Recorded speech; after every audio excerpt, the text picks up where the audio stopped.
Primero veamos que una ecuación diferencial es una ecuación que involucra derivadas. Y estas ecuaciones diferenciales se clasifican de dos maneras.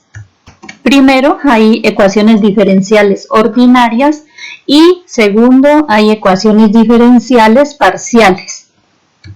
Vamos a mirar cada una de estas definiciones con sus respectivos ejemplos.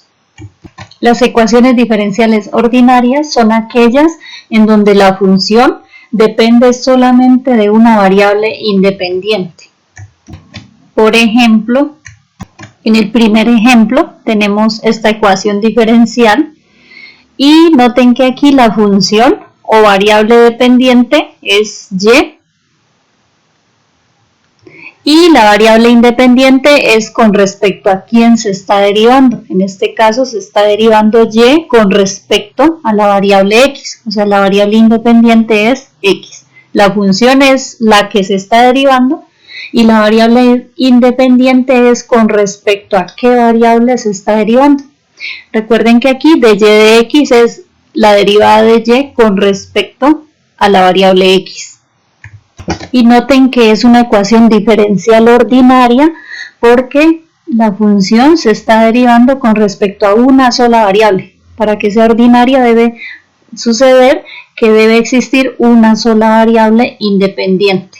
En este caso la única variable independiente es x.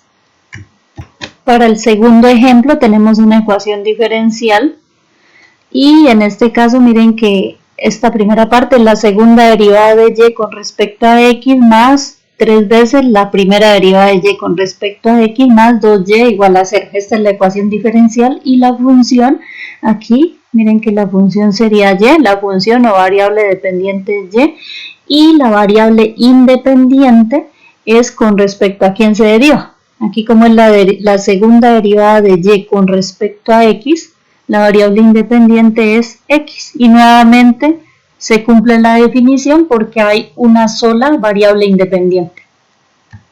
Y nuestro último ejemplo es la derivada de x con respecto a t más la derivada de y con respecto a t igual a 2x más y. En este caso noten que hay dos funciones, la función x y la función y. Y la variable independiente es con respecto a quién se deriva. Como aquí es la derivada de x con respecto a t y la derivada de y con respecto a t, la variable independiente es t. Y nuevamente se cumple la definición, porque la definición lo que pide es que haya una sola variable independiente. Funciones pueden haber dos, puede haber una o dos, o las funciones que sean, pero la definición lo único que pide es que haya una sola variable independiente. Ahora veamos el segundo caso.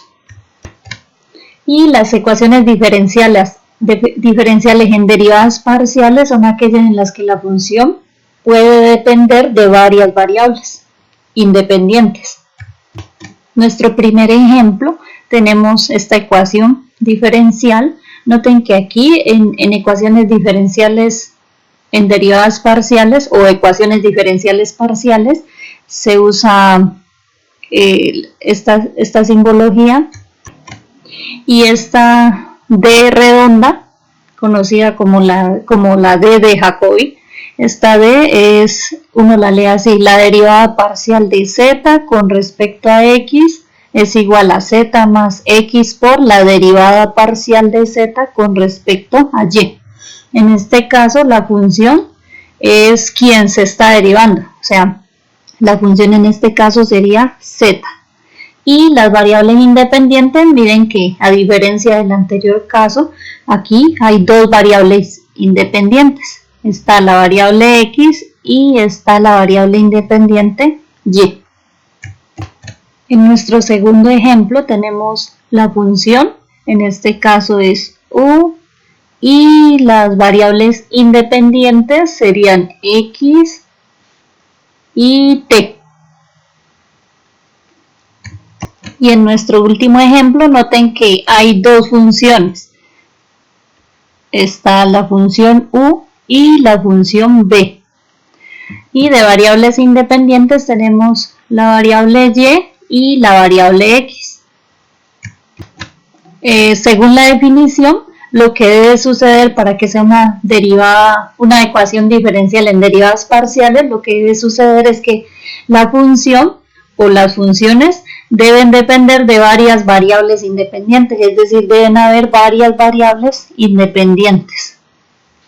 Y de hecho estas ecuaciones son fáciles de reconocer porque miren que se usa esta notación, esta D redondeada.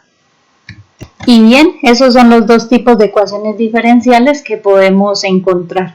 Ecuaciones diferenciales parciales y ecuaciones diferenciales ordinarias.